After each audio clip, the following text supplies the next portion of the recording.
Hello students, मैं अभिषेक chemistry with JR classes में आप सब लोगों का स्वागत है। जैसे कि लास्ट वीडियो में हम लोगों ने कुछ टर्म्स पढ़ी थी रिलेटेड टू मोल कॉन्सेप्ट। कौन कौन सी वो टर्म्स थी? हमने एटॉमिक मास के बारे में पढ़ा था, हमने एटॉमिक मास के बारे में पढ़ा था, हमने ग्राम एटॉमिक मास के बारे में पढ़ा था, हमने मॉलिक्यूलर मास के बारे में पढ़ा था और हमने ग्राम मॉलिक्यूलर मास के बारे में पढ़ा था। ये चारों टर्म्स हमने उस वीडियो में लास्ट वीडियो में डिस्कस करी थी। तो अगर आपने वो वीडियो नहीं देखी है तो पहले आप वो वीडियो देख लीजिए, उन टर्म्स को समझ लीजिए, जिससे कि इस वीडियो में जो हम मोल कॉन्सेप्ट के बारे में डिस्कशन करेंगे वो आपको बेहतर समझ आ सके। मैं अज्यूम कर रहा हूँ कि आप लोगों ने वो वीडियो देख ली है, तो मैं इन टर्म्स को अब डिस्कस नहीं कर रहा हूँ, मैं आ रहा हूँ मोल कॉन्सेप्ट पे। मोल कॉन्सेप्ट है क्या? What is mole? हमने लास्ट वीडियो में पढ़ा कि ग्राम एटॉमिक मास होता है क्या?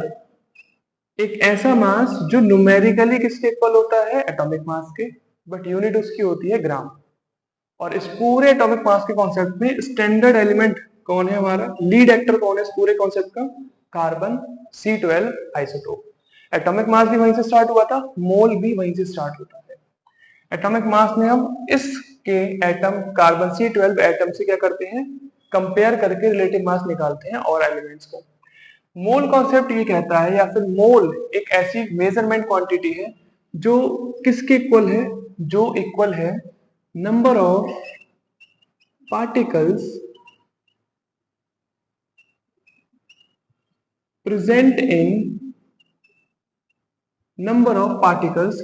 इन gram atomic mass of carbon C12 isotope.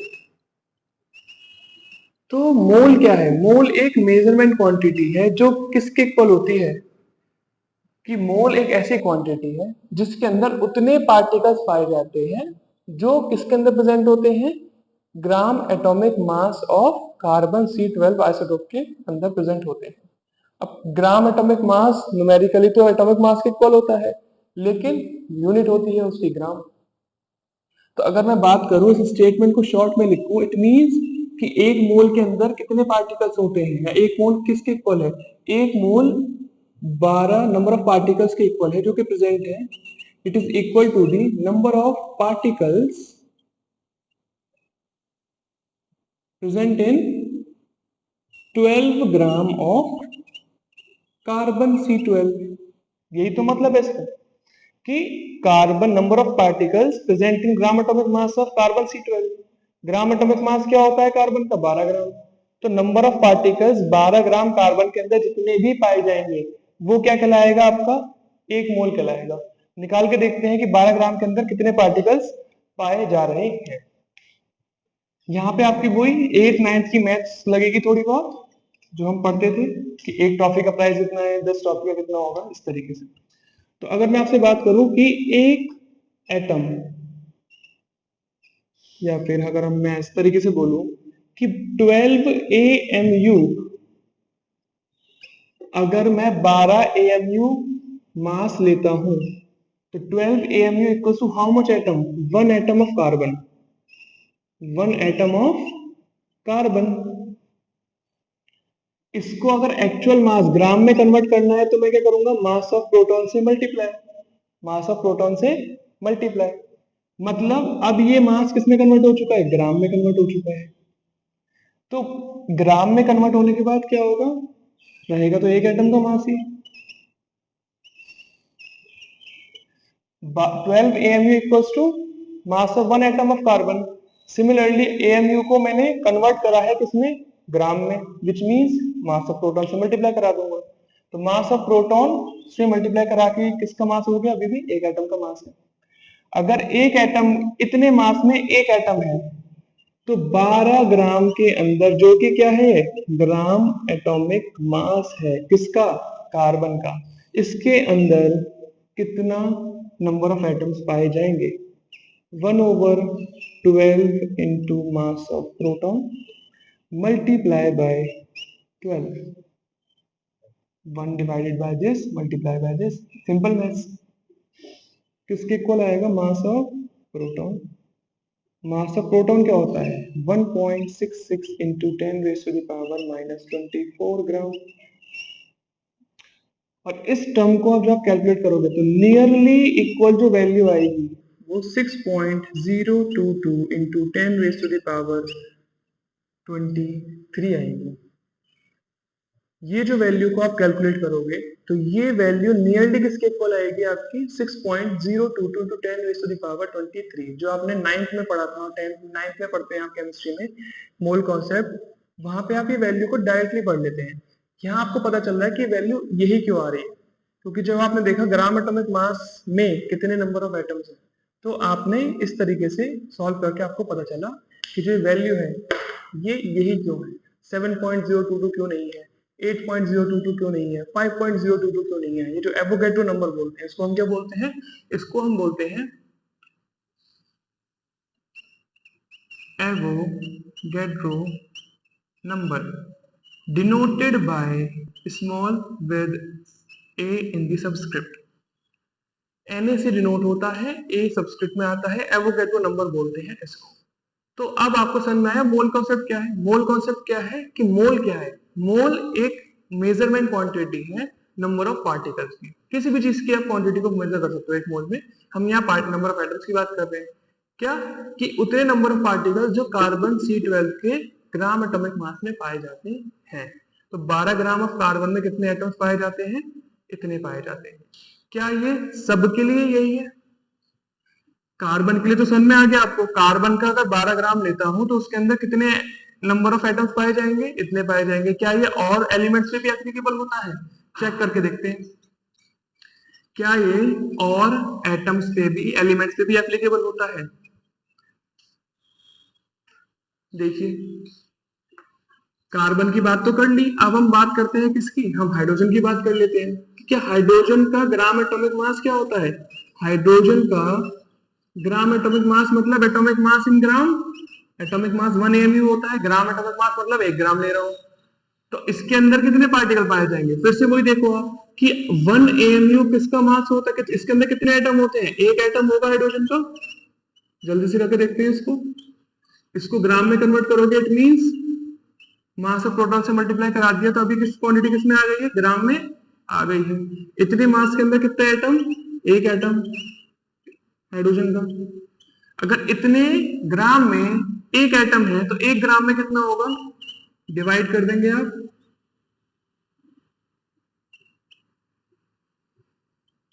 Which is equal to, फिर से आपके पास क्या आया? क्वांटिटी यही आई। इट मींस फिर से आपके कौन सा किसके इक्वल आया है?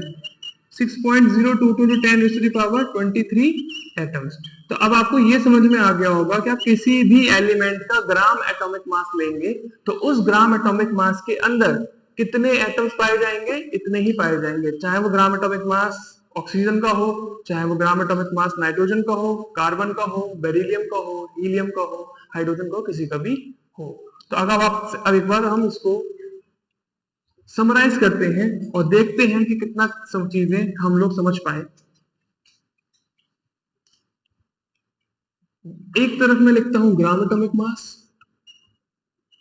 अब नाइट्रोजन का ग्राम एटॉमिक मास कितना होगा? नाइट्रोजन का एक एटम का मास होता है 14, और जब मैं एटॉमिक मास को किस में लेता हूं? ग्राम में, तो ग्राम एटॉमिक मास। सिमिलरली कार्बन का भी हमने देखा ग्राम एटॉमिक मास कितना? 12 ग्राम। बेरिलियम का देख लेते हैं हम, या किसका देखेंगे हम देखते हैं यहाँ पे हाइड्रोजन का देख लेते हैं, चलो 1 ग्राम। हीलियम का देख लेते हैं 2 ग्राम। बेरिलियम का देख लेते हैं, सॉरी लिथियम का देख लेते हैं, इसका बेरिलियम देख लेंगे, लिथियम का देख लेते हैं, बेरिलियम का देख लेते हैं, एंड सो ऑन। ऐसे फिर आगे के पीरियोडिक टेबल के और एलिमेंट्स चलते रहेंगे। अब इधर अगर हम बात करें तो यहाँ पे आप देखिए नाइट्रोजन का ग्राम एटॉमिक मास कितना? 12 ग्राम। कितने नंबर ऑफ एटम्स होंगे? एवोगैड्रो नंबर के इक्वल। अभी हमने देखा कार्बन का ग्राम एटॉमिक मास कितना? 12 ग्राम। कितने होंगे इसके अंदर atom? Gram atom Avogadro number के इक्वल। सिमिलरली इसका भी एटॉमिक नंबर किसके उसके इक्वल होगा? एवोगैड्रो नंबर के इक्वल होगा। तो जिस भी एलिमेंट का आप क्या लोगे, यहाँ पे ग्राम एटॉमिक मास लोगे, तो उसके अंदर कितने एटम्स पाए जाएंगे, Na के equal. It means gram atomic मास के अंदर एवोगैड्रो नंबर के इक्वल एटम्स पाए जाएंगे, इररिस्पेक्टिव ऑफ द एलिमेंट की वो एलिमेंट कौन सा लिया जा रहा है। तो इन सब के अंदर कितने एटम्स पाए जाएंगे, Na के equal. It means 6.022 into 10 raised to the power 23 ये पाए जाएंगे। तो ये आपको समझ में आ गया होगा अभी तक कि एटॉमिक मास, ग्राम एटॉमिक मास के अंदर कितने एटम्स, ये, और यही क्या है आपका मोल कॉन्सेप्ट। इतना सही आपका क्या है, मोल कॉन्सेप्ट। अब अगर मैं बात करूं कि क्या ये एटम पे एप्लीकेबल होता है, मॉलिक्यूल पे नहीं होता क्या, क्या मॉलिक्यूल पे नहीं होता, तो मॉलिक्यूल पे चेक करते हैं। मॉलिक्यूल के लिए कौन सी टर्म पढ़ी थी हमने, मॉलिक्यूल के लिए हमने टर्म पढ़ी थी ग्राम मॉलिक्यूलर मास। ग्राम एटॉमिक मास के अंदर तो पता चल गया हमें, अब हमें पता करना है ग्राम मॉलिक्यूलर मास का क्या सीन है। ग्राम मॉलिक्यूलर मास अगर मैं लेता हूं, तो उस ग्राम मॉलिक्यूलर मास के अंदर से हम एग्जांपल लेते हैं वाटर। वाटर का ग्राम मॉलिक्यूलर मास मतलब क्या, मॉलिक्यूलर मास इन ग्राम। तो मॉलिक्यूलर मास कितना होगा, 2 into 1 + 16। एक हाइड्रोजन के, एक होता है हाइड्रोजन का मास, दो है तो 2 into 1, और 16 ग्राम, 16 किसका होता है एएमयू में, ऑक्सीजन का। 18, अगर मैं 18 यहाँ पे एएमयू लिख देता, यू लिख देता हूं, इट मींस एक मॉलिक्यूल का मास, लेकिन मैं क्या ले रहा हूं यहाँ पे, ग्राम मॉलिक्यूलर मास, लेकिन तो मैं क्या लूंगा यहाँ पे, ग्राम। मतलब 18 ग्राम के अंदर कितने वाटर के मॉलिक्यूल। अब चेक करते हैं, एक मॉलिक्यूल मतलब 18U, 18U के अंदर कितने मॉलिक्यूल, एक मॉलिक्यूल।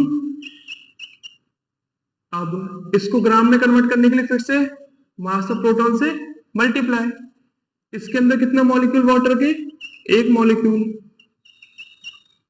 अब इतने मास के अंदर कितना मॉलिक्यूल, एक। 18 ग्राम के अंदर कितना मॉलिक्यूल होगा,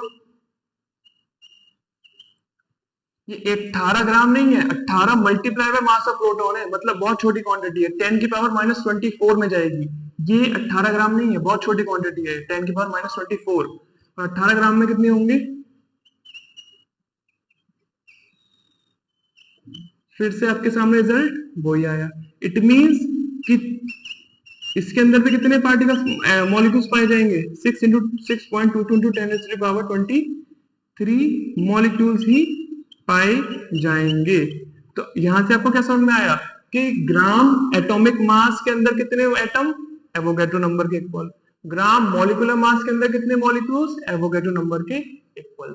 तो मोल कॉन्सेप्ट यही है कि किसी भी सब्सटेंस का ग्राम एटॉमिक मास लेता हूं, किसी भी सब्सटेंस का ग्राम मॉलिक्यूलर मास लेता हूं, तो उसके अंदर कितने मॉलिक्यूल से एटम पाए जाएंगे, एवोगैड्रो नंबर के इक्वल पाए जाएंगे।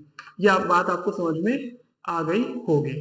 तो इसको अगर हम समराइज करें, तो समराइज करके हमें यह समझ में आया कि मोल क्या है, मोल एक न्यूमेरिकल वैल्यू है, जिसके भी पीछे ये न्यूमेरिकल वैल्यू लगेगी उसके एक मोल हो जाएगा उसका।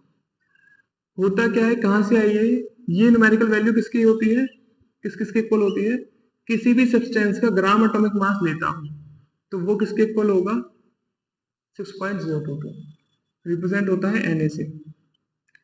किसी भी सब्सटेंस का ग्राम मॉलिक्यूलर मास लेता हूं तो कितने किसके इक्वल होगा, इसके। ये दो चीजें आपको समझ में आ गई। अब ग्राम मॉलिक्यूलर मास हो गया, ग्राम एटॉमिक मास हो गया, लास्ट कॉन्सेप्ट बचता है आपका गैसियस, गैसियस स्टेट का कॉन्सेप्ट। गैसियस फेज में है कोई तो कैसे पता करेंगे आप।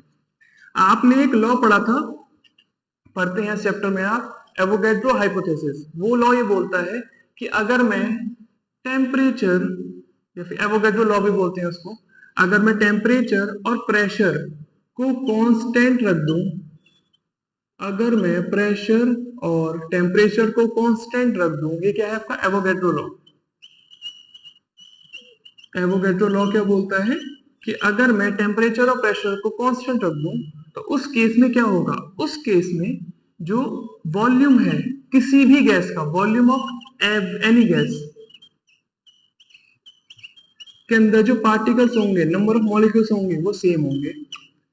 तो अगर मैं टेम्परेचर प्रेशर चेंज नहीं कर रहा, तो चाहे मैं नाइट्रोजन का सेम वॉल्यूम लूं, चाहे मैं हाइड्रोजन का सेम वॉल्यूम लूं, चाहे मैं कार्बन डाइऑक्साइड का सेम वॉल्यूम लूं, same volume of any gas, किसी भी गैस का अगर मैं वॉल्यूम सेम रख रहा हूं, तो उस गैस के मॉलिक्यूल्स भी क्या पाए जाएंगे, सेम पाए जाएंगे।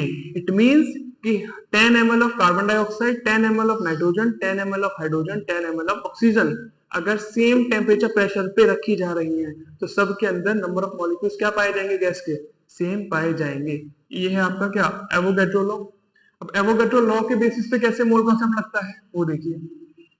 गैसेस के लिए कौन सी टर्म आती है, गैसेस के लिए कॉन्सेप्ट आता है यहाँ पे मोल कॉन्सेप्ट में, अगर मैं at STP standard temperature and pressure, at STP standard temperature and pressure, room temperature 25 degree Celsius, pressure 1 atm, इन दो कंडीशन पे रूम टेम्परेचर